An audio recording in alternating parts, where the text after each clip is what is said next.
Please note, most of the information and photographs were found in the public domain. The few items not found on the internet was given to me by the legal owners for publication. I mean no disrespect to the victims, their families, the extended family of Van Rooyen and Haarhoff, or the investigators past and present. As you have probably gathered, a couple of years ago, myself, some friends, and an investigator started our own investigation. I'm not going to go into it too much as to the reason why and what we intended with it, as that is a story on its own. So I'm just going to jump right in and tell you how we started off. We started off wanting to get hold of newspaper clippings from 1988 to 1994, hoping we could start building a puzzle and then work on the missing pieces. This proved more difficult than we thought. A long time had elapsed, and it had resulted in these articles no longer being available online, and our only option was to visit the archives of various newspapers, something which would have been extremely time-consuming and virtually impossible for us to do, seeing that we are ordinary working-class citizens. Although we spent some time scratching around in press clippings, we put it on the back burner and decided to go about it the hard way, by taking the shorter route. In a way, this was a good decision, but also in a way a huge mistake, because we dove in head first and with too little information. I was tasked to make contact with as many people involved in the case as I could, and to get their assistance and involvement, to make allies of them, as naively we believed that as a team we could solve the matter. This was our first mistake, because the very first reaction to our offer of a free investigation was met with a reaction we did not anticipate. This was a lesson learned, but it left us with a perplexing question. We were starting an investigation 28 years at that time, after the fact, and it was obvious to us that we had to proceed with caution and be careful not to approach the wrong people. But who were we to trust and who not? We started searching for witnesses whom the police did not take seriously, but who at the same time appeared sincere and trustworthy. Knowing that this would also be a risk, we tried to do as much homework on each of them as we could. The first person we contacted was Alta Lawson, and as luck would have it, she did not live too far from me. Alta herself was abducted as a teenager. Alta and her younger sister were sent to a shopping centre to buy certain items. Once back outside, they found that they had forgotten an item they had to buy. Her sister went back inside while Alta stayed outside with the shopping bag. A few minutes later, Alta was approached by a man who introduced himself as a policeman. He informed Alta that her sister was at an entrance on the opposite side of the shopping centre and that she was crying. He asked Alta to accompany him to where her sister was. Alta wanted to run through the centre, but he suggested they take his car to the other side. Alta was then kept for a few days before she managed to escape through a bathroom window. She was distraught and scared and kept running, although there were other occupied properties nearby. As she approached a main road, she was spotted by a squad car and picked up. An investigation followed, but turned up nothing much, as the abductors had fled from the scene.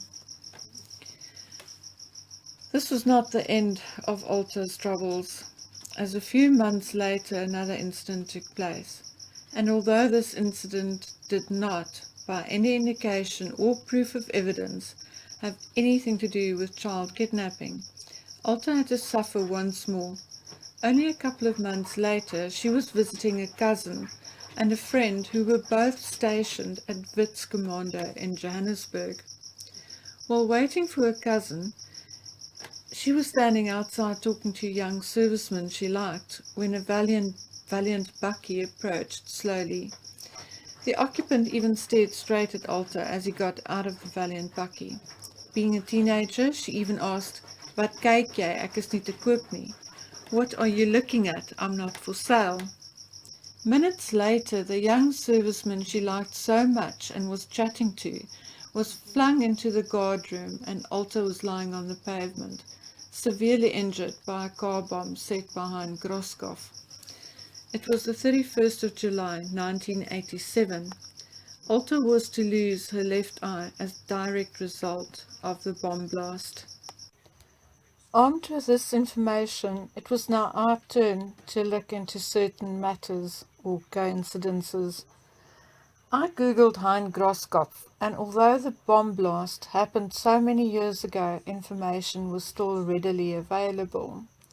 And in this video, I will paste an extract from a book called Total Onslaught: Apartheid's Dirty Tricks Exposed, and post a photograph of Alta and Hein Grosskopf during the Truth and Reconciliation Commission hearings. In any event, our investigation led to a very strange twist in this case. Hein Grosskopf was a member of the ANC's MK military wing, and in the late 80s and 90s, probably the most wanted man in South Africa.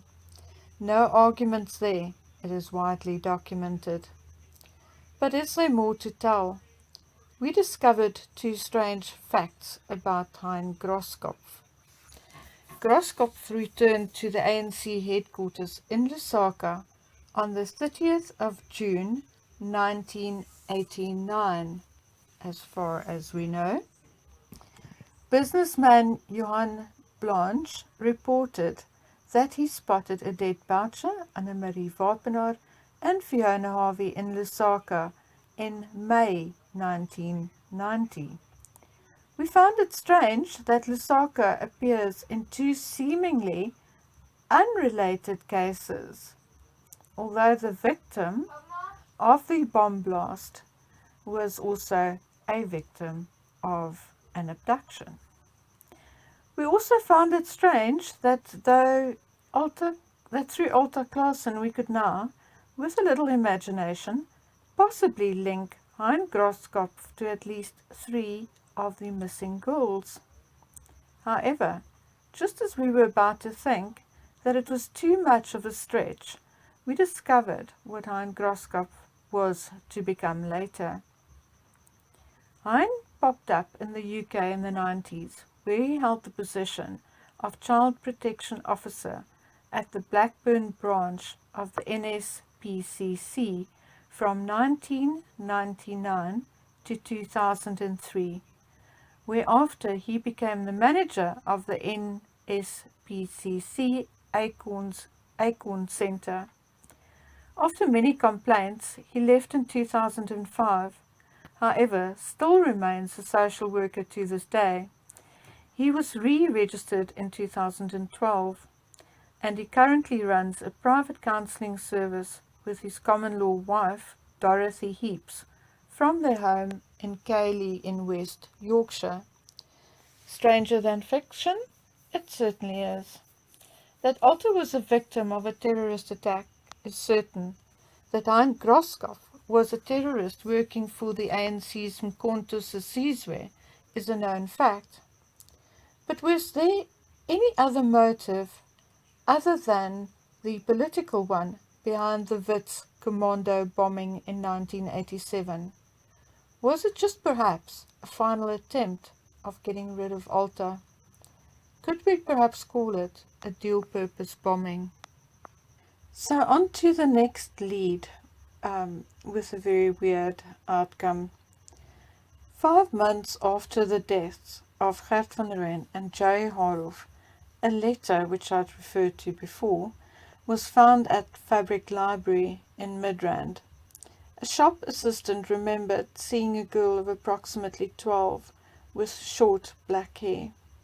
I can still see her sitting there and wondered why she was looking so scared, Deborah Sloan told the Star newspaper. Shortly after seeing the girl, she discovered the letter between carpet samples. It read, "I am Annemarie. My friend and I are with our kidnappers, and then it gave an upmarket Johannesburg northern suburbs street address. My friend has tried to phone but was cut off. A handwriting expert, as well as Anne-Marie's mother, confirmed that the note was written by Anne-Marie Wapenaar.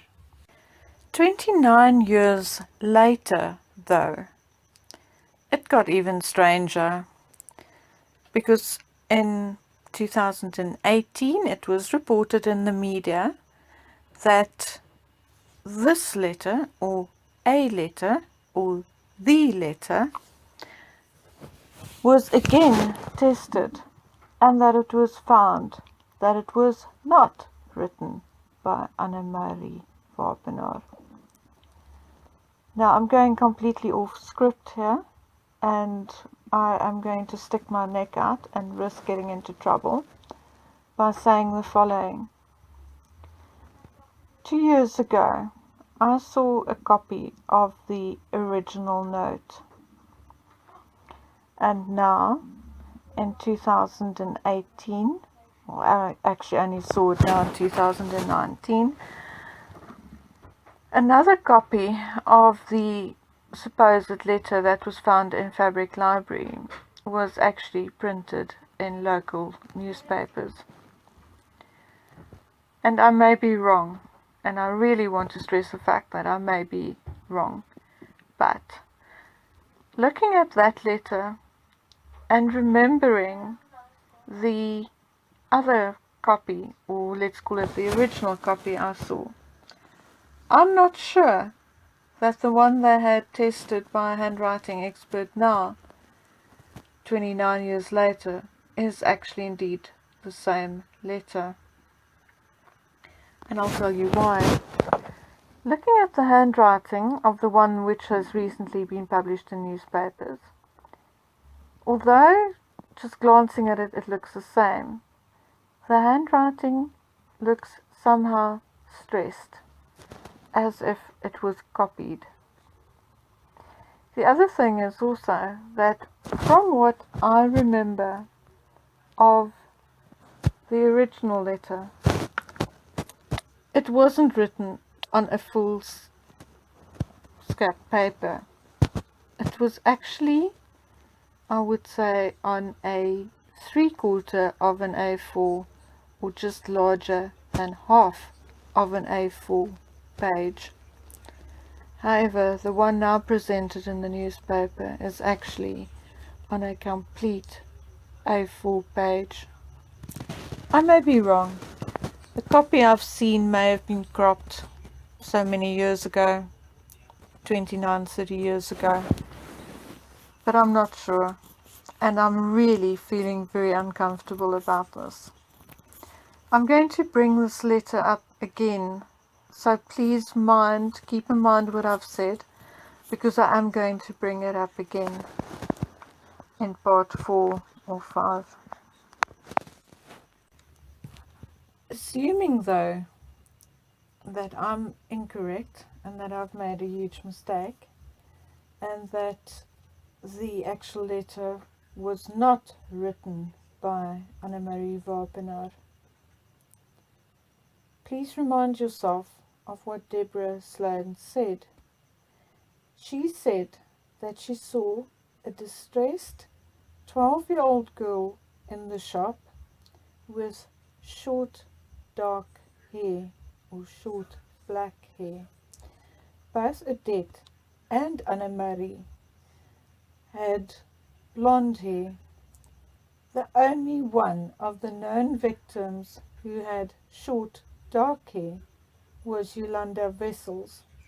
However, nowhere in any paper or any of the writings of the investigators do I actually pick up that they consider that Yolanda Wessels could have been the one who wrote the letter.